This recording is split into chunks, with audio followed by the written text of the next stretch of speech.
മരിച്ചവരുടെ കൂടുതൽ പേര് വിവരങ്ങൾ ലഭ്യമാവുകയാണ്. ഹൈദരാബാദിൽ നിന്നുള്ള ഇന്റലിജൻസ് ബ്യൂറോ IB-യിലെ സെക്ഷൻ ഓഫീസറായ മനീഷ് രഞ്ജനും കൊല്ലപ്പെട്ടവരിൽ ഉൾപ്പെടുന്നു.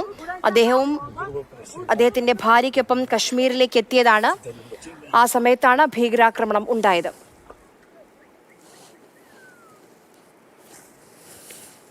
ഞാൻ നേരത്തെ സൂചിപ്പിച്ച ആക്രമണ സമയത്തെ ദൃശ്യങ്ങൾ കൂടി ലഭ്യമായിട്ടുണ്ട്. എത്രത്തോളം പേടിപ്പെടുത്തുന്നതാണ് ആ വെടിയൊച്ചകൾ കൃത്യമായി കേൾക്കാൻ കഴിയുന്ന ദൃശ്യങ്ങളാണ്. അവ കൂടി ഒന്ന് കാണാം.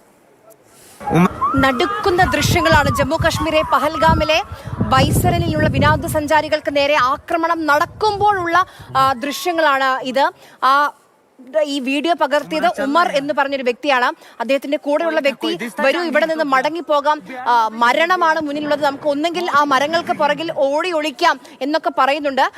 ഈ വീഡിയോ ചിത്രീകരിക്കുന്ന ഉമർ എന്ന വ്യക്തിയോട് കൂടെയുള്ള സുഹൃത്ത് ആവശ്യപ്പെടുന്നുണ്ട്, വരൂ നമുക്ക് ഇവിടെ നിന്ന് ഓടാം, ആ മരങ്ങൾക്കിടയിൽ എവിടെയെങ്കിലും ഒളിച്ചു നിൽക്കാം എന്ന് പറയുന്നുണ്ട്.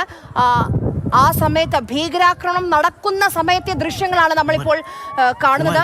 എത്രത്തോളം പേടിപ്പിക്കുന്ന ദൃശ്യങ്ങളാണെന്ന് നോക്കൂ. जहांगीर तो यार बेड़ियां पीछे जुलते यार, मौत की कसम